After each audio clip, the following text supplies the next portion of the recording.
여러분, 위대한 가르침입니다. 나이가 들수록 사람들 사이의 관계를 더 깊고 선명하게 들여다보게 됩니다. 그리고 한 가지 뼈아픈 진실이 점점 더 분명해집니다. 사람을 진짜 무너뜨리는 것은 가난 그 자체가 아니라 관계 속에서 산산이 부서지는 마음의 질서라는 사실입니다. 특히 형제자매 사이에서는 그 질서가 유난히 쉽게 그리고 유난히 깊게 흐트러집니다. 왜냐하면 우리에게는 가족이니까라는 마법 같은 주문이 있기 때문입니다.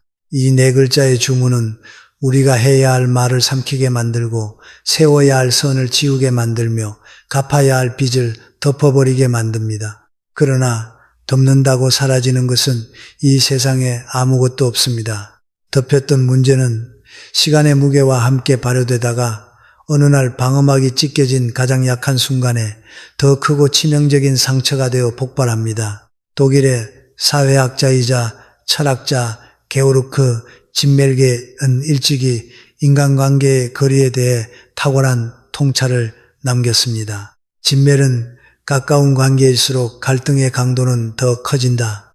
왜냐하면 가까움이 주는 친밀함은 동시에 상대방의 행동에 대한 기대와 요구를 높이기 때문이다 라고 지적했습니다. 이 통찰은 형제자매 관계의 본질을 정조준합니다. 우리는 흔히 가까운 사이는 더 많이 도와야 더 가까워진다고 굳게 착각합니다. 그러나 현실의 풍경은 잔인하게도 그 정반대입니다. 도움이 많아지면 관계가 좋아지는 것이 아니라 기대가 소리 없이 자라납니다. 기대가 자라나면 고마움은 서서히 줄어듭니다. 그리고 어느 임계점을 넘는 순간 내가 피땀 흘려 베푼 선의와 노력은 사랑이 아니라 마땅히 해야 하는 기본값으로 전락합니다. 그때부터 나는 부모가 쓰다듬어 주던 따뜻한 형제가 아니라 하나의 차가운 역할이 됩니다. 해결사, 방패, 현금 인출기, 감정 쓰레기통 같은 역할 말입니다.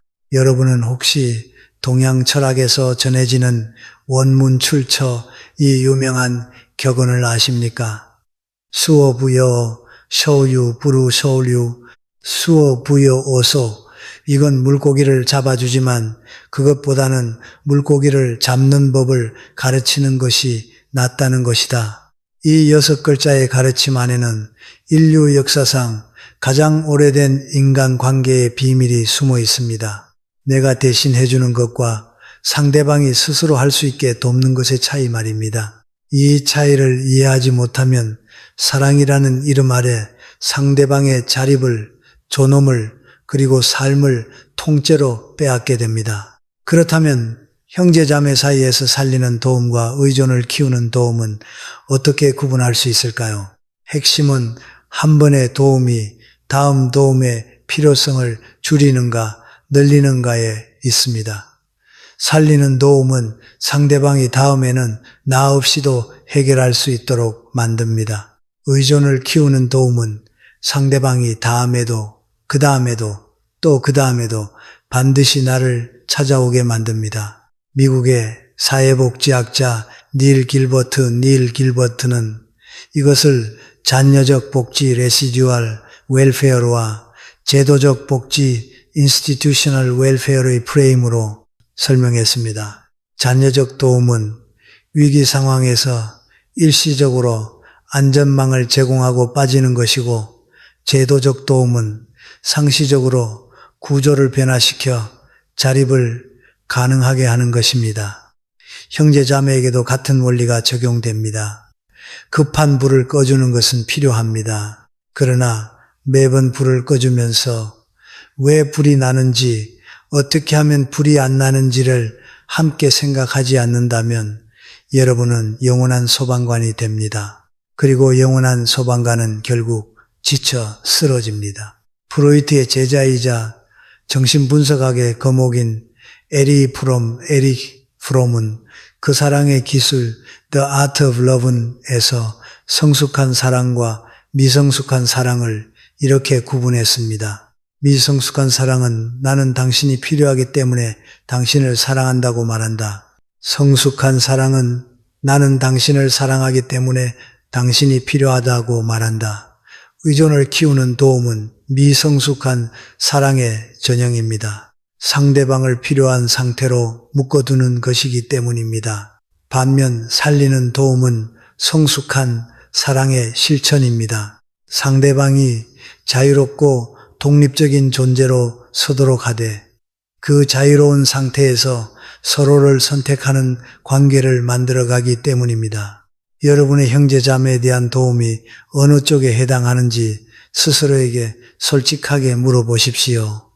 그 대답이 오늘 이후에 모든 선택을 바꿀 수 있습니다. 여러분, 저는 이제 여러분에게 형제자매 관계에서 반드시 지켜야 할 4가지 원리를 말씀드리겠습니다. 이 원리들은 관계를 끊으라는 것이 아닙니다. 관계를 오래 건강하게 유지하기 위한 뼈대입니다. 첫째, 능력. 능력이 기준이 되어야 합니다. 돈이 있다고 다 도와줄 수 있는 것은 아닙니다. 자신의 삶과 가정을 안정적으로 유지할 수 있는 범위 안에서만 도움이 가능합니다. 그 범위를 넘어서는 도움은 사랑이 아니라 자기 파괴입니다. 공자 공주의 셈노노 일에서도 과유불급 고요부지이라 했습니다. 지나침은 모자람과 같다는 뜻입니다. 능력을 넘어서는 도움은 아무리 좋은 의도에서 나왔더라도 결과적으로 주는 사람도 받는 사람도 모두 파괴합니다. 둘째, 사랑에도 기준이 필요합니다. 사랑은 무조건적일 수 있지만 관계는 무조건적이어서는 안 됩니다. 기준이 없으면 한쪽은 계속 주고 한쪽은 계속 받습니다. 그러면 균형이 무너집니다. 균형이 무너지면 마음속에 당연함이 자라납니다. 당연함이 자라면 감사가 사라집니다. 감사가 사라진 관계는 오래가지 못합니다. 사회심리학의 형평이론 에퀴티 티어리에 따르면 인간은 관계에서 주고받는 것의 균형이 지속적으로 깨질 때 강렬한 불만족과 분노를 경험합니다. 한쪽이 지나치게 많이 주는 관계에서 주는 쪽은 서서히 원망이 쌓이고 받는 쪽은 역설적으로 죄책감과 열등감 사이에서 고통받습니다. 기준을 세우는 것은 사랑을 줄이는 것이 아니라 사랑이 원망으로 변하는 것을 막는 방호벽을 세우는 것입니다. 셋째, 더히 자리를 감당해야 합니다. 돈이든 능력이든 무엇인가를 짊어지게 되면 사람은 시험을 받습니다. 도움을 주는 쪽도 도움을 받는 쪽도 시험을 받습니다. 잘못된 도움은 상대방의 욕심을 키우고 나를 이용 가능한 사람으로 만듭니다. 그러면 형제자매는 사랑으로 엮인 사이가 아니라 이해관계로 묶인 사이가 되어버립니다. 동양 철학에서 덕불배 필유린, 더부배외, 비여자양이라는 말이 있습니다. 덕이 자리를 감당하지 못하면 반드시 재앙에 따른다는 뜻입니다. 이것은 권력자에게만 해당하는 말이 아닙니다. 가족 안에서 해결사라는 자리에 앉게 된 사람도 그 자리가 요구하는 무게를 감당할 덕과 지혜와 경계가 없으면 그 자리가 자신과 관계를 모두 파괴하게 됩니다. 넷째, 자립이 가장 큰 안전입니다. 누군가에게 기대면 당장은 편합니다. 그러나 기대는 삶은 본질적으로 불안합니다. 기대던 기둥이 흔들리면 나는 함께 무너지기 때문입니다. 반대로 스스로 서는 사람은 넘어져도 다시 일어납니다. 그래서 진짜 도움은 대신해 주는 것이 아니라 다시 설 수 있게 돕는 것입니다. 앞서 말씀드린 물고기를 잡아주는 것과 물고기 잡는 법을 가르치는 것의 차이가 바로 이것입니다. 심리학자 에이브라함 마슬롭의 욕구 위계론에서 가장 꼭대기에 있는 것은 자아 실현입니다. 자아 실현의 핵심 조건 중 하나가 바로 자립, 즉 자기 삶의 주인으로 서는 것입니다. 타인에 의존하는 삶에서는 자아 실현이 구조적으로 불가능합니다. 그러므로 상대방의 자립을 약화시키는 도움은 아무리 따뜻한 마음에서 나온 것이라 할지라도 결과적으로 상대방의 인간적 성장을 방해하는 행위가 되는 것입니다. 이 4가지를 이해하면 다음 결론은 자연스럽습니다. 형제 자매라 할지라도 도와주면 절대 안 되는 일이 분명히 존재합니다. 왜냐하면 그 도움은 사랑을 키우는 것이 아니라 의존과 기대를 키우기 쉽기 때문입니다. 그리고 그 기대는 결국 원망으로 변합니다. 저는 여러분이 가족과 멀어지길 바라지 않습니다. 저는 오히려 더 오래, 더 편안하게 곁에 있길 바랍니다. 그러기 위해서는 따뜻한 마음만큼이나 단단한 경계가 필요합니다. 경계가 있어야 정이 오래 갑니다. 경계가 없으면 정은 부담이 되고 부담은 원망이 되며 원망은 관계를 잿더미로 만듭니다. 여러분은 이제 구체적으로 어떤 도움이 관계를 망치는지를 살펴보겠습니다. 수많은 사례 중에서 가장 빈번하고 가장 파괴적인 4가지를 추렸습니다. 형이 좀 도와줘라. 언니니까 당연히 해줘야지. 형제인데 그걸 못해줘? 이 말들이 나오는 모든 상황을 떠올려 보십시오.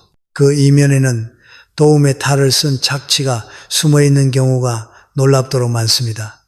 물론 모든 도움 요청이 착취는 아닙니다. 그러나 반복되고 일방적이고 감사 없이 당연해진 도움은 이미 그 성격이 변질된 것입니다. 노벨 경제학상 수상자인 리처드 탈러 리차드의 심리적 회계 멘탈 어카운팅에서 설명할 때 인간은 같은 금액의 돈이라도 어떤 맥락에서 쓰이느냐에 따라 완전히 다른 심리적 무게를 부여하는 존재라고 했습니다. 예를 들어 복권에 당첨된 100만 원과 월급에서 절약한 100만 원은 객관적으로 같은 가치이지만 심리적 무게는 전혀 다릅니다. 이 원리가 가족 관계에서도 형제이니까 당연한 도움이라는 프레임을 만들어내고 돈을 보내는 쪽에서도 가족이니까 할 수 없는 비용으로 분류하게 만듭니다. 첫째로 빚을 대신 갚아주는 것입니다. 형제의 빚을 대신 갚아주면 당장은 위기가 해소된 것처럼 보입니다. 그러나 빚이라는 것의 본질은 금액이 아니라 습관입니다. 빚이 쌓이는 것은 수익과 지출의 균형을 관리하지 못하는 삶의 구조적 문제입니다. 구조를 바꾸지 않으면 빚은 반드시 다시 쌓입니다. 그래서 한 번 대신 갚아주면 2번째 요청이 오고 2번째를 갚아주면 3번째가 옵니다. 그리고 어느 순간부터 상대방은 빚을 지는 것을 갚아야 할 부담이 아니라 형제가 해결해 줄 문제로 인식하기 시작합니다. 이것은 사랑이 아닙니다. 이것은 상대방의 재정적 자립 능력을 체계적으로 파괴하는 행위입니다. 둘째로 보증을 서주는 것입니다. 보증이라는 행위의 본질을 정확히 이해해야 합니다. 보증은 상대방의 신용을 내 것으로 대체하는 것입니다. 상대방이 갚지 못하면 내가 갚아야 합니다. 이것은 도움이 아닙니다. 이것은 나의 미래를 담보로 맡기는 것입니다. 그리고 가족 사이의 보증은 일반적인 보증보다 훨씬 더 위험합니다. 왜냐하면 가족이니까라는 감정이 합리적 판단을 마비시키기 때문입니다. 사업 전망을 객관적으로 분석하는 대신 우리 형제가 설마라는 감정으로 도장을 찍습니다. 그 결과는 통계적으로도 참혹합니다. 한국신용정보원의 데이터에 따르면 가족 간 보증으로 인한 채무 불이행은 전체 보증 채무의 상당 부분을 차지하며 이로 인한 가족 해체 사례가 해마다 증가하고 있습니다. 셋째로 무조건적인 경제적 지원을 약속하는 것입니다. 필요하면 언제든 말해 라는 말은 따뜻하게 들립니다. 그러나 필요하면 언제든지 라는 말의 이면에는 나의 능력과 상관없이라는 무한 보증이 숨어 있습니다. 이 약속은 실행될 수 없는 약속입니다. 왜냐하면 어떤 인간도 무한한 자원을 가지고 있지 않기 때문입니다. 그러나 상대방은 이 약속을 진지하게 받아들입니다. 그리고 언젠가 여러분이 이 약속을 지킬 수 없는 순간이 오면 상대방은 배신감을 느낍니다. 항상 도와준다고 했잖아 라는 말이 나오고 그때부터 관계는 급속히 악화됩니다. 하나의 약속이 하나의 관계를 파괴하는 비극이 여기서 시작됩니다. 넷째로, 형제의 자녀나 배우자를 경제적으로 책임지는 것입니다. 조카 학비, 형수 생활비, 재수씨 병원비, 이런 명목의 지출은 한 번 시작되면 끊기가 거의 불가능합니다. 왜냐하면 여기에는 약자의 얼굴이 붙어 있기 때문입니다. 어린 조카의 눈망울, 아픈 가족의 고통, 이것은 이성적 판단을 가장 강력하게 무력화시키는 감정적 무기입니다. 그러나 여러분, 여기서 반드시 기억해야 할 것이 있습니다. 자녀와 배우자에 대한 경제적 책임은 1차적으로 당사자에게 있습니다. 형제 자매에게 옮겨지는 순간 그 책임의 구조 전체가 왜곡됩니다. 당사자는 점점 책임감을 잃어가고 여러분은 점점 부담이 커져갑니다. 이것은 양쪽 모두를 파괴하는 구조입니다. 이 네 가지의 공통점이 있습니다. 상대를 살리는 것 같지만 실제로는 상대의 자립을 약하게 만들고 나를 의무의 자리로 밀어넣는다는 점입니다. 그래서 한 번만 도와줘도 관계의 규칙이 바뀌고 한 번의 예가 10번의 예를 낳습니다. 여러분이 이 네 가지를 거절하는 것은 매정한 것이 아닙니다. 관계를 지키는 가장 현명한 선택입니다. 여러분, 거절이라는 단어를 들으면 대부분의 사람들은 본능적으로 움찔합니다. 특히 가족에게 거절한다는 것은 마치 사랑을 거부하는 행위처럼 느껴집니다. 형제한테 어떻게 안 된다고 말해, 피를 나눈 사이인데 그걸 거절한다고, 이 말들이 우리의 입을 틀어막고 마음의 문을 열어젖혀 결국 또 한 번 허락하게 만듭니다. 그러나 저는 분명히 말씀드립니다. 거절하지 못하는 사람이 가장 먼저 무너집니다. 그리고 그 사람이 무너지면 그가 떠받치고 있던 관계 전체가 함께 무너집니다. 거절은 사랑의 반대가 아닙니다. 거절은 사랑이 원망으로 변하기 전에 치는 마지막 방파제입니다. 미국의 저명한 심리학자이자 경계 설정 바운더리 세팅의 선구자인 헨리 클라우드와 존 타운센드는 그들의 기념비적 저서 망경계선, 망드릿에서 이렇게 선언했습니다. 경계선은 상대방에 대한 적대감의 표현이 아니라 내 안에 무엇이 있고 내 밖에 무엇이 있는지를 명확히 구분하는 심리적 울타리다. 건강한 울타리가 있는 정원에서만 아름다운 꽃이 피어나듯 건강한 경계가 있는 관계에서만 진정한 사랑이 자라난다.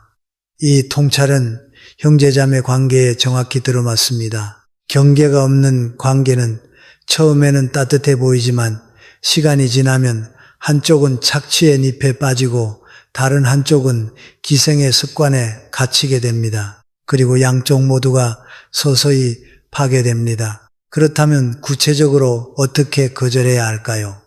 저는 이것을 구조를 갖춘 거절이라고 부릅니다. 구조가 없는 거절, 즉 감정에 의한 거절은 관계를 폭파시킵니다. 아, 됐어. 너 맨날 그 모양이니까 이번엔 안 해. 이런 거절은 상대방에게 모욕감을 주고 거절한 본인에게는 죄책감을 남기며 다음에 같은 상황이 오면 죄책감 때문에 오히려 더 크게 허용하게 만드는 악순환을 만들어냅니다. 반면 구조를 갖춘 거절은 세 가지 요소로 이루어져 있습니다. 첫째, 공감의 언어로 시작합니다. 내 상황이 얼마나 힘든지 나는 잘 알고 있어. 이 한 문장은 상대방의 감정을 인정하는 것입니다. 심리학에서 감정의 타당화, emotional validation라 부르는 이 기술은 상대방이 방어벽을 세우기 전에 나는 너의 적이 아니라 여전히 너의 가족이다 라는 메시지를 먼저 전달합니다. 인간의 뇌는 자신의 감정이 인정받았다고 느끼는 순간 편도체의 경계 반응이 현저히 줄어듭니다. 즉, 공감의 언어는 상대방이 거절을 공격이 아닌 입장으로 받아들이도록 뇌의 화학적 환경을 바꿔주는 것입니다. 둘째, 명확한 선을 긋습니다. 하지만 이번에 내가 대신 해결해 주는 것은 장기적으로 너에게도 나에게도 좋지 않아.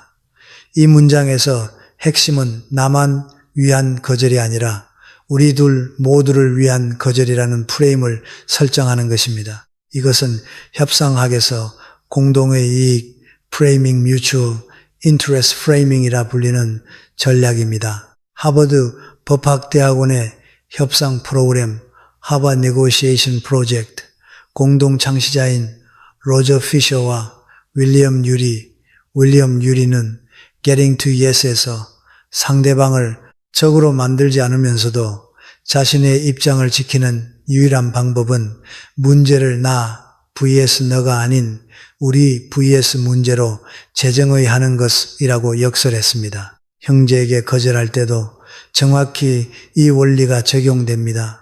내가 너를 도와주고 싶지 않아서가 아니라 이 방식의 도움이 결국 우리 관계를 해치기 때문이야. 셋째, 대안을 함께 제시합니다. 거절만 하고 떠나면 상대방은 버림받았다는 느낌을 받습니다. 그러나 거절과 함께 대신 이런 방법은 어떨까? 라는 대안을 제시하면 거절은 문을 닫는 행위가 아니라 다른 문을 열어주는 행위로 변환됩니다. 빚 대신 갚아주는 대신 채무조정기관의 연락처를 함께 알아봐 주는 것, 보증을 서주는 대신 소액 신용대출의 절차를 함께 정리해 주는 것, 생활비를 통째로 보내는 대신 한 달간의 지출 구조를 함께 분석해 주는 것. 이러한 대안은 상대방에게 나는 너를 포기한 것이 아니라 너를 진짜로 살리는 방법을 선택한 것이다 라는 강력한 메시지를 전달합니다. 동양 철학에서 면노노의 이직보원, 이직보웬, 이덕보더이라는 가르침이 있습니다. 공자는 원한에는 곧발음으로 갚고 은덕에는 은덕으로 갚으라고 말했습니다. 많은 사람들이 이 문구를 오해하여 원수에게 복수하라는 뜻으로 받아들이지만 공자의 진의는 전혀 다릅니다. 즉, 곧발음이란 감정에 휘둘리지 않고 상황의 본질을 정확히 직시하여 올바른 판단을 내리는 것을 의미합니다. 형제가 반복적으로 도움을 요청할 때 감정적으로 화를 내거나 감정적으로 수용하는 것은 모두 직접이 아닙니다. 상황의 본질을 냉정하게 파악하고 이 도움이 상대를 살리는가 죽이는가를 정확히 진단한 뒤 그에 맞는 행동을 취하는 것이 진정한 직지입니다. 그러므로 구조를 갖춘 거절이야말로 공자가 말한 곧발음의 현대적 실천인 것입니다. 여기서 한 가지 반드시 짚고 넘어가야 할 것이 있습니다. 거절 후에 찾아오는 죄책감에 대한 이야기입니다. 많은 분들이 머리로는 거절해야 한다는 것을 알면서도 실제로 안 돼 라는 말을 내뱉는 순간 심장이 철렁 내려앉는 경험을 합니다. 밤에 잠자리에 누우면 형제의 실망한 표정이 천장에 어른거리고 내가 너무 매정한 것 아닌가 라는 생각이 새벽까지 머릿속을 갉아먹습니다. 이 죄책감은 정상적인 감정입니다.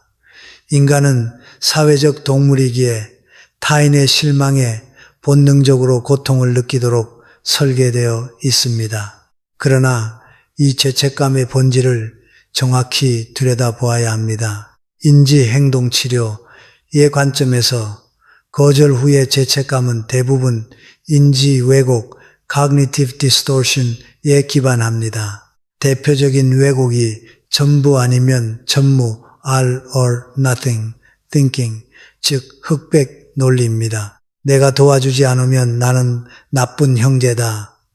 이 문장을 분석해보면 도움을 주지 않는 것과 나쁜 형제인 것이 논리적으로 전혀 등가가 아님을 알 수 있습니다. 도움을 주지 않는 것은 특정 상황에서의 특정 선택일 뿐이고 나쁜 형제인지 아닌지는 평생에 걸친 관계의 총체적 질로 판단되는 것입니다. 하나의 거절이 평생의 관계를 정의하지 않습니다. 오히려 적절한 거절이 축적되어야 관계가 건강하게 유지되고 건강한 관계 속에서만 진정한 도움이 가능해집니다. 그러므로 거절 후에 죄책감이 찾아올 때 스스로에게 이렇게 말해 보십시오. 나는 나쁜 형제가 아니라 이 관계를 오래 지키기 위해 어려운 선택을 한 용감한 사람이다. 이 한 문장이 죄책감의 독을 중화하는 가장 강력한 해독제입니다. 여러분, 경계를 세우면 가족이 기꺼이 받아들일 것이라고 기대하시나요? 안타깝지만 현실은 정반대입니다. 경계를 세우는 순간 가족 시스템은 마치 면역 체계가 이물질에 반응하듯 강렬한 저항을 보입니다. 가족 치료의 대가 모레이 보웬의 가족 체계 이론 Family Systems Theory에 따르면 가족은 하나의 유기적 시스템이며 이 시스템은 항상성 호메스테이시스를 유지하려는 강력한 본능을 가지고 있습니다. 누군가 기존의 역할을 거부하면 시스템 전체가 불안해지고 그 불안을 해소하기 위해 변화를 시도한 사람에게 엄청난 압력을 가합니다. 이 압력은 대개 4단계로 나타납니다. 첫 번째 단계는 놀라움과 부정입니다. 내가 왜 갑자기 이래? 원래 그러는 사람이 아니었잖아. 이 반응의 본질은 변화를 인정하지 않으려는 시스템의 첫 번째 방어입니다. 여러분이 수십 년간 해온 역할을 갑자기 멈추면 가족은 이것을 일시적인 기분 변화로 해석하려 합니다. 왜냐하면 그렇게 해석해야 시스템이 안전하기 때문입니다. 두 번째 단계는 분노와 비난입니다. 놀라움이 가시면 분노가 찾아옵니다. 너 변했어. 돈 좀 벌더니 사람이 달라졌네. 이 말들은 여러분의 선택을 도덕적으로 공격합니다. 형제가 직접 하지 않더라도 부모님이나 다른 친척을 통해 간접적으로 전달되기도 합니다. 내 동생이 그러는데 너한테 서운하다더라. 이것은 삼각화 트리앙구라는 가족 역학의 전형적 패턴입니다. 직접 대면하기 어려운 갈등을 제3자를 끌어들여 간접적으로 해결하려는 시도입니다. 세 번째 단계는 감정적 호소입니다. 분노가 통하지 않으면 전략이 바뀝니다. 눈물, 병, 과거의 은혜 상기. 내가 너 어릴 때 얼마나 돌봐줬는데 엄마, 아빠가 살아계셨으면 이렇게 안 했을 텐데. 이 말들은 여러분의 죄책감을 자극합니다. 그리고 많은 사람들이 이 단계에서 무너집니다. 왜냐하면 감정적 호소는 논리가 아니라 심장을 겨냥하기 때문입니다. 머리로는 안 돼라고 알지만 가슴이 그래도 가족인데 라고 속삭입니다. 이 속삭임에 한번 넘어가면 시스템은 이 전략이 유효하다는 것을 학습합니다. 네 번째 단계는 관계의 위협입니다. 모든 압력이 통하지 않으면 마지막 카드가 나옵니다. 그러면 앞으로 우리 남남이다. 명절에도 오지 마. 너는 우리 가족이 아니야. 이 말은 칼날처럼 말입니다. 피를 나눈 사람에게서 이런 말을 듣는 것은 인간이 경험할 수 있는 가장 깊은 거부 중 하나입니다. 그러나 여러분, 여기서 반드시 기억해야 할 것이 있습니다. 이 위협은 대부분의 경우 실행되지 않습니다. 왜냐하면 상대방에게도 여러분이 필요하기 때문입니다. 관계를 끊겠다는 위협 자체가 여러분에 대한 의존의 증거입니다. 정말로 여러분이 필요 없는 사람이라면 위협할 이유조차 없습니다. 그렇다면 이 4단계의 폭풍을 어떻게 견뎌야 할까요? 그리스 스토아 철학의 거장 에픽테토스는 2000년 전에 이미 그 답을 주었습니다. 우리의 힘 안에 있는 것과 우리의 힘 밖에 있는 것을 구분하라. 우리의 힘 안에 있는 것은 우리의 판단, 선택, 의지이다. 우리의 힘 밖에 있는 것은 타인의 반응, 평판, 외부의 사건이다. 고통은 이 두 가지를 혼동하는 데서 시작된다. 형제가 화를 내는 것, 친척이 전화를 하는 것, 가족이 관계를 위협하는 것, 이 모든 것은 여러분의 힘 밖에 있는 일입니다. 여러분이 통제할 수 있는 것은 오직 하나, 자신의 선택과 자신의 태도뿐입니다. 여기서 한국의 고전 단명신보관, 민심보관, 담에 나오는 지혜를 하나 더 붙이고 싶습니다. 책선 즉근, 책선 재근, 책악 즉근, 재근, 재근. 선을 꾸짖으면 가까워지고 악을 꾸짖으면 멀어진다는 뜻입니다. 여러분이 형제에게 경계를 세우는 행위는 악을 꾸짖는 것이 아닙니다. 선을 향해 나아가도록 방향을 잡아주는 것입니다. 비록 상대방이 당장은 반발하더라도 시간이 지나면 깨닫게 됩니다. 그 거절이 자신을 살리기 위한 사랑이었다는 것을. 실제로 가족치료 현장에서 가장 자주 목격되는 놀라운 현상이 하나 있습니다. 경계를 세운 사람이 흔들리지 않고 일관성을 유지하면 시스템의 저항은 시간이 지남에 따라 약해지고 결국 시스템 자체가 새로운 균형점을 찾아 재구성됩니다. 즉, 여러분이 변하면 가족도 변합니다. 여러분이 더 이상 해결사가 아니라는 것을 가족 전체가 받아들이면 그때부터 각자가 스스로의 문제를 스스로 해결하는 새로운 질서가 만들어집니다. 이것이야말로 가족 관계의 진정한 성장입니다. 그러나 이 과정에서 반드시 지켜야 할 원칙이 하나 있습니다. 일관성입니다. 폭풍이 올 때 한 번 흔들리면 시스템은 더 세게 밀면 무너진다는 것을 학습합니다. 그러면 다음에는 더 강한 압력이 옵니다. 반대로 폭풍 속에서도 흔들리지 않으면 시스템은 이 경계는 진짜구나를 학습하고 서서히 적응합니다. 일관성은 단호함보다 더 중요합니다. 한 번의 강렬한 거절보다 10번의 조용한 일관성이 더 큰 힘을 발휘합니다. 그러니 여러분, 폭풍이 올 때 이것을 기억하십시오. 폭풍은 영원하지 않습니다. 그러나 여러분이 세운 경계는 여러분이 지키는 한 영원합니다. 여러분, 폭풍은 지나갑니다. 반드시 지나갑니다. 그러나 폭풍이 지나간 자리에 남는 것은 무엇일까요? 파괴일까요? 재건일까요? 그것은 전적으로 여러분의 선택에 달려 있습니다. 경계를 세우고 가족 시스템의 저항을 견디고 폭풍을 통과한 사람에게는 이전에는 경험할 수 없었던 전혀 새로운 종류의 관계가 기다리고 있습니다. 그 관계는 의무와 죄책감으로 묶인 관계가 아니라 진심과 선택으로 이어진 관계입니다. 발달 심리학의 거장장 피아제, 인간의 인지 발달을 설명하면서 균형화, equilibration라는 개념을 제시했습니다. 기존의 인지 구조가 새로운 정보와 경험에 의해 흔들릴 때 인간은 불안정한 비균형 상태를 거쳐 더 높은 수준의 재균형 상태에 도달합니다. 이 과정은 고통스럽지만 이것이야말로 성장의 본질입니다. 가족 관계에서도 동일한 원리가 작동합니다.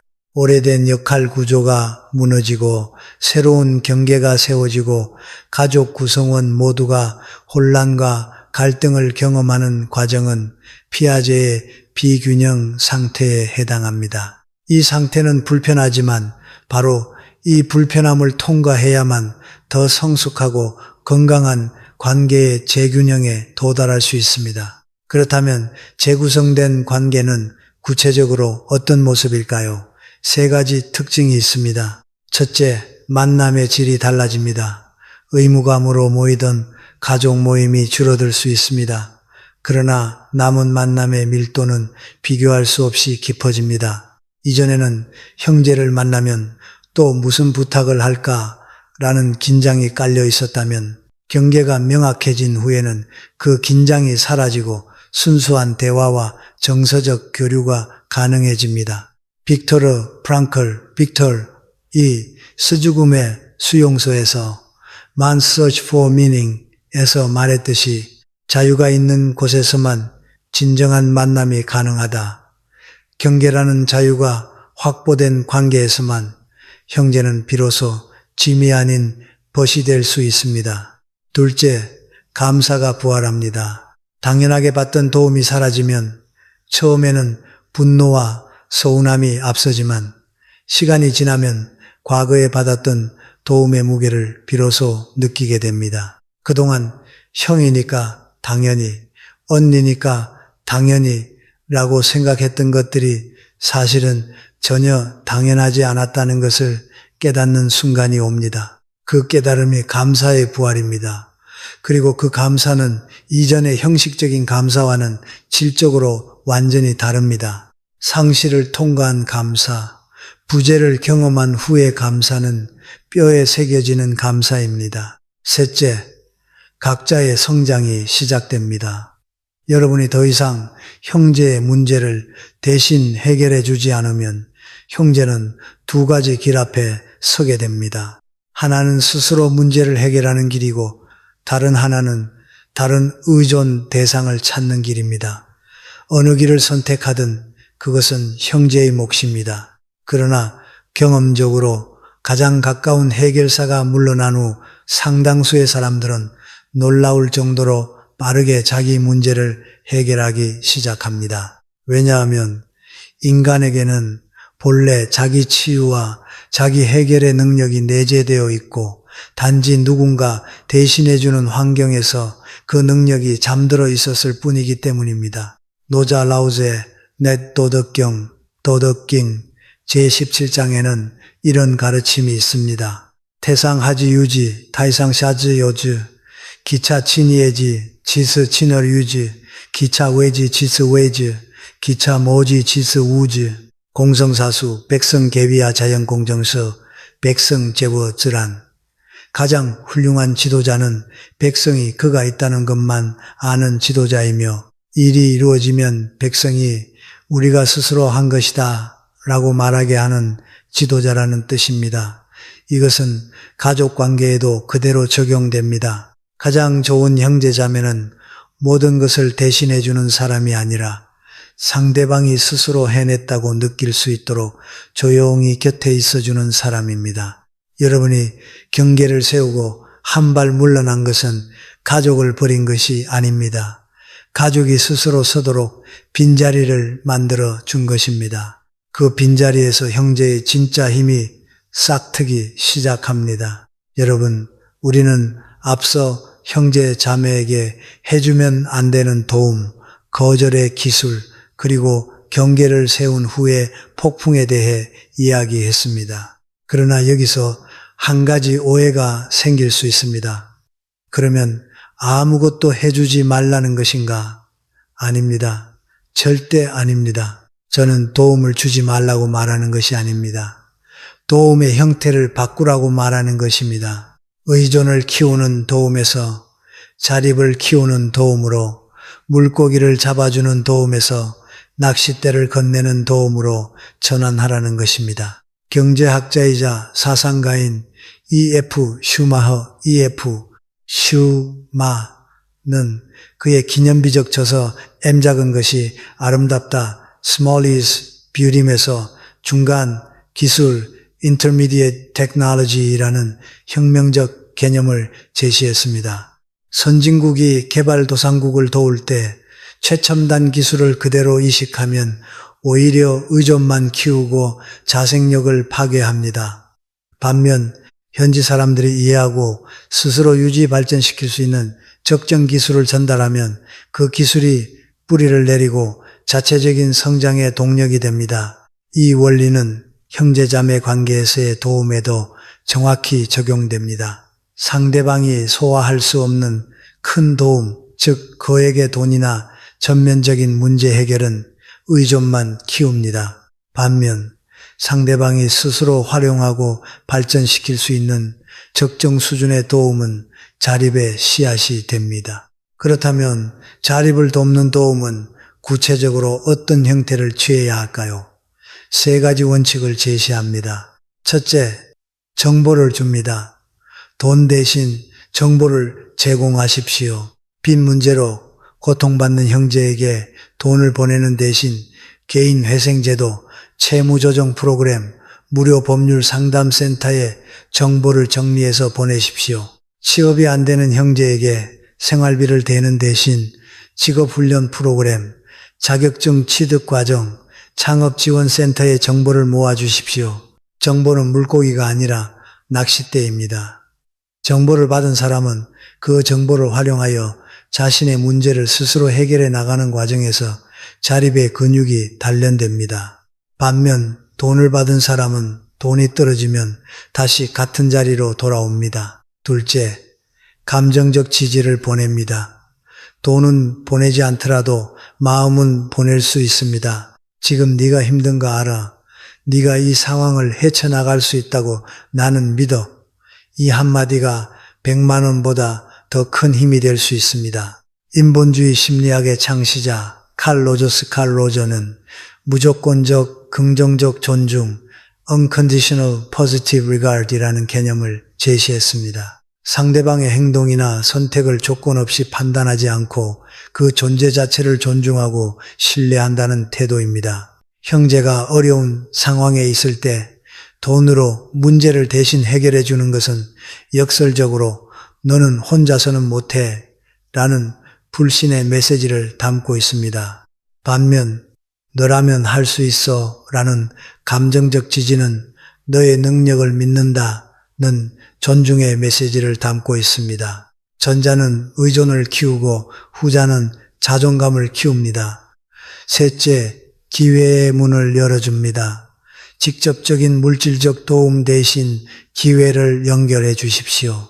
일자리 정보를 공유하거나 유용한 사람을 소개해 주거나 배움의 기회를 알려주는 것. 이러한 도움은 물고기도 아니고 낚싯대도 아닙니다. 물고기가 있는 강으로 가는 지도입니다. 강에 도착하여 낚싯대를 던지고 물고기를 잡는 것은 전적으로 형제의 몫입니다. 그러나 강이 어디 있는지조차 모르는 사람에게 지도를 건네는 것은 의존을 키우지 않으면서도 실질적인 도움이 됩니다. 일본의 교육학자이자 베스트셀러 작가인 사이토 다카시 자이덩샤오는 원잡담에 힘잡담네 맥에서 이런 통찰을 남겼습니다. 사람을 진정으로 돕는 것은 그 사람의 문제를 대신 해결해 주는 것이 아니라 그 사람이 스스로 생각하고 판단하고 행동할 수 있도록 옆에서 질문을 던져주는 것이다. 이 말은 형제자매를 돕는 방법의 핵심을 관통합니다. 좋은 질문은 좋은 답변보다 더 강력합니다. 이 상황에서 네가 쓸 수 있는 자원이 뭐가 있을까? 세 가지 선택지 중에 어떤 것이 가장 현실적일까? 이런 질문은 형제 스스로 생각하게 만들고 자기 힘으로 답을 찾아가게 만듭니다. 그 과정에서 형성되는 자립의 능력은 여러분이 아무리 많은 돈을 보내도 살 수 없는 것입니다. 여러분, 자립을 돕는 것은 당장은 냉정해 보일 수 있습니다. 그러나 긴 시간의 관점에서 보면 이것이야말로 가장 따뜻한 사랑입니다. 물고기를 잡아주면 하루를 살 수 있지만 물고기 잡는 법을 가르쳐주면 평생을 살 수 있습니다. 여러분의 형제가 하루가 아닌 평생을 스스로의 힘으로 살아갈 수 있기를, 그것이 형제에 대한 가장 깊은 사랑의 표현입니다. 여러분, 이쯤에서 우리는 근본적인 질문 하나와 마주해야 합니다. 도대체 가족이란 무엇인가? 같은 피를 나눈 사람, 같은 성을 가진 사람, 같은 지붕 아래서 자란 사람. 우리 사회는 오랫동안 가족을 혈연이라는 생물학적 기준으로 정의해 왔습니다. 그러나 이 정의가 만들어내는 그림자가 있습니다. 가족이니까 참아야 한다. 가족이니까 도와줘야 한다. 가족이니까 희생해야 한다. 이 가족이니까 라는 세 글자가 얼마나 많은 사람의 삶을 짓눌렀는지 우리는 이제 직시해야 합니다. 독일의 사회학자 울릭 백은 에비엄 사회 에비엄에서 현대 사회의 가족을 선택적 유대 원차프트의 관점에서 바라보아야 한다고 주장했습니다. 과거의 가족이 혈연과 의무로 묶인 운명 공동체였다면 현대의 가족은 서로의 존재를 인정하고 선택하는 선택 공동체로 재정이 되어야 한다는 것입니다. 이것은 가족을 부정하자는 말이 아닙니다. 가족의 기반을 피에서 존중으로 옮기자는 제안입니다. 피는 바꿀 수 없지만 존중은 선택할 수 있습니다. 그리고 선택할 수 있기 때문에 더 강력하고 더 의미 있고 더 오래 지속됩니다. 가족 치료의 대가 살바도르 미누치는 건강한 가족의 핵심 조건으로 명확한 경계 clear boundaries와 유연한 적응 flexible adaptation을 꼽았습니다. 명확한 경계란 각 구성원의 역할과 책임이 분명하되 필요에 따라 유연하게 조정될 수 있는 구조를 의미합니다. 경계가 지나치게 느슨한 가족, enmeshed family에서는 개인의 자율성이 사라지고 과도한 간섭과 의존이 만연합니다. 반대로 경계가 지나치게 경직된 가족, disengaged family에서는 정서적 교류가 끊기고 각자가 고립됩니다. 건강한 가족은 이 두 극단 사이에서 적절한 균형을 찾습니다. 여러분이 지금까지 이 영상을 통해 배운 것은 바로 이 균형을 찾는 구체적인 방법입니다. 무조건 도와주는 것은 경계가 느슨한 가족, 완전히 등을 돌리는 것은 경계가 경직된 가족, 디생게이즈의 패턴입니다. 여러분에게 필요한 것은 이 둘 사이에 명확하면서도 유연한 경계입니다. 그렇다면 진짜 가족의 조건은 무엇일까요? 저는 3가지를 제안합니다. 첫째, 상호 존중입니다.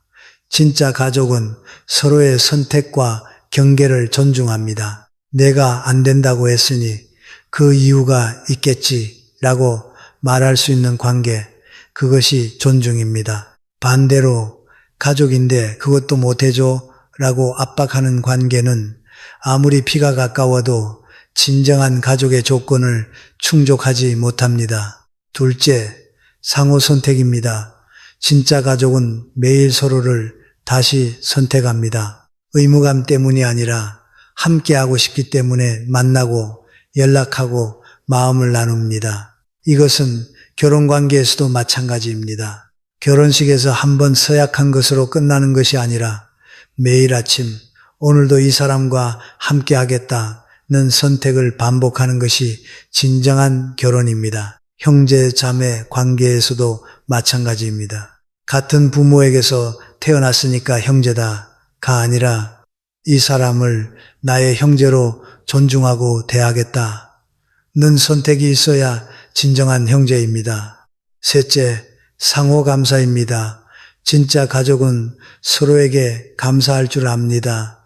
당연한 것은 이 세상에 아무것도 없습니다. 형제가 나를 위해 시간을 내주는 것, 명절에 함께 모이는 것, 안부를 묻는 것, 이 모든 것은 당연한 것이 아니라 선택입니다. 그 선택에 감사할 수 있는 가족이야말로 진짜 가족입니다. 긍정심리학의 창시자 마틴 셀리그만은 감사가 인간의 행복에 미치는 영향에 대해 광범위한 연구를 수행했습니다. 그의 연구 결과에 따르면 감사를 정기적으로 표현하는 사람은 그렇지 않은 사람에 비해 삶의 만족도가 현저히 높고 관계의 질도 월등히 좋습니다. 가족 관계에서 감사가 사라지면 그 관계는 서서히 의무와 원망의 대시로 빠져듭니다. 반대로 감사가 살아있는 가족은 설령 경제적으로 넉넉하지 않더라도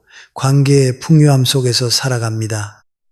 주역 엠매, 천행건 군자이자 강불시 텐싱젠, 준즈이 즈경부시, 지세곤 군자의 후덕재물, 디세군 준즈의 호더자유이라는 유명한 구절이 있습니다. 하늘의 움직임이 굳세니 군자는 스스로 쉬지 않고 힘쓰며 땅의 형세가 너그러우니 군자는 두터운 덕으로 만물을 품는다는 뜻입니다. 이 구절이 말하는 것은 강인함과 너그러움은 서로 모순되는 것이 아니라 하나의 원리의 양면이라는 사실입니다. 형제에게 경계를 세우는 것은 강인함 직향부시이고 그 경계 안에서 진심으로 상대를 존중하고 응원하는 것은 너그러움 호우더 좌우입니다. 이 두 가지를 동시에 실천할 수 있는 사람만이 가족이라는 이름의 진정한 무게를 감당할 수 있습니다.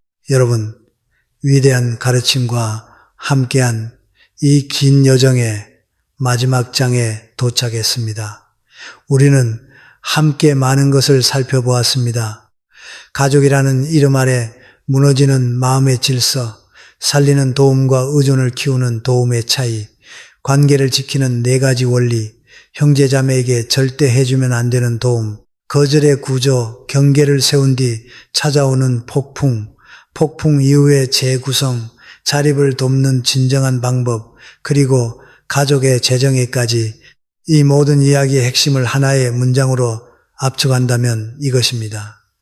사랑의 가장 높은 형태는 상대방을 서게 하는 것입니다. 세계적인 시인 칼릴 지브란은 예언자 The Prophet에서 사랑에 대해 이렇게 노래했습니다. 서로 사랑하라. 그러나 사랑으로 속박하지는 말라. 그보다는 너희 혼의 기준과 기준 사이에 출렁이는 바다를 놓아두라. 서로의 잔을 채워주되 하나의 잔에서 마시지는 말라. 서로에게 빵을 건네주되 하나의 빵 덩이를 나누어 먹지는 말라. 함께 노래하고 춤추며 즐거워하되 서로 홀로 있게 하라. 류트의 줄들이 하나의 음악에 맞추어 떨리지만 각각은 홀로 있는 것처럼 이 시구가 말하는 것은 진정한 사랑은 하나가 되는 것이 아니라 각자가 온전히 서되 서로를 향해 있는 것이라는 진실입니다. 형제자매 사이에서도 이 원리는 변하지 않습니다. 여러분, 오늘 이 영상에서 제가 드린 이야기를 다시 한번 정리합니다. 하나, 형제자매의 빚을 대신 갚지 마십시오. 빚의 본질은 금액이 아니라 습관입니다. 습관을 바꾸지 않으면 빚은 반드시 되돌아옵니다. 둘, 보증을 서주지 마십시오. 보증은 나의 미래를 담보로 맡기는 것입니다. 가족이라는 감정은 합리적 판단을 마비시킵니다. 셋, 무조건적인 경제적 지원을 약속하지 마십시오. 실행할 수 없는 약속은 결국 배신감을 낳고 배신감은 관계를 파괴합니다. 넷, 형제의 가족을 경제적으로 책임지지 마십시오. 그 책임은 1차적으로 당사자의 것이며 그것이 넘어오는 순간 양쪽 모두가 무너집니다. 그리고 이것을 거절할 때는 구조를 갖추십시오. 공감으로 시작하고 명확한 선을 긋고 대안을 함께 제시하십시오. 거절은 문을 닫는 것이 아니라 더 건강한 문을 여는 것입니다. 경계를 세운 후 찾아오는 폭풍을 두려워하지 마십시오. 놀라움, 분노, 감정적 호소, 관계의 위협, 이 모든 단계는 지나갑니다. 일관성을 유지하면 가족 시스템은 새로운 균형을 찾습니다. 그리고 마지막으로 가장 중요한 것을 기억하십시오. 돈을 보내는 것만이 도움이 아닙니다. 정보를 나누고 감정적 지지를 보내고 기회의 문을 열어주는 것이야말로 형제를 진정으로 살리는 도움입니다. 맹자멍즈는 맹자편 이룰리지 편에서 이렇게 말했습니다. 천하지 본제국 국지 본제가 가지 본제신 텐샤즈 본자이고 꽃즈 본자이자 자즈 본자이션. 천하의 근본은 나라에 있고 나라의 근본은 가정에 있으며 가정의 근본은 자기 자신에게 있다는 뜻입니다. 결국 모든 것의 시작은 나입니다. 내가 먼저 단단해져야 가정이 단단해지고 가정이 단단해져야 비로소 형제 자매와의 관계도 건강해집니다. 나 자신을 희생하면서 형제를 돕는 것은 뿌리가 마른 나무에서 열매를 따는 것과 같습니다. 잠시는 가능하지만 결국 나무 전체가 쓰러집니다. 여러분, 이 글을 읽고 계신 여러분 중에는 지금 이 순간에도 형제에게 보낼 돈 때문에 형제의 부탁을 거절하지 못해서 형제 때문에 자신의 가정이 흔들리고 있어서 마음이 무거운 분이 계실 것입니다. 그 마음의 무게를 저는 알고 있습니다. 그러나 분명히 말씀드립니다. 여러분이 건강해야 여러분의 사랑도 건강합니다. 여러분이 무너지면 여러분의 사랑도 함께 무너집니다. 그러니 오늘부터 용기를 내십시오. 단호하되 따뜻하게, 명확하되 존중하는 경계를 세우십시오. 그것이 형제를 진짜로 사랑하는 방법입니다. 그것이 가족을 진짜로 지키는 길입니다. 위대한 가르침이었습니다. 여러분의 가정에 건강한 경계와 따뜻한 사랑이 함께하기를 진심으로 바랍니다. 감사합니다.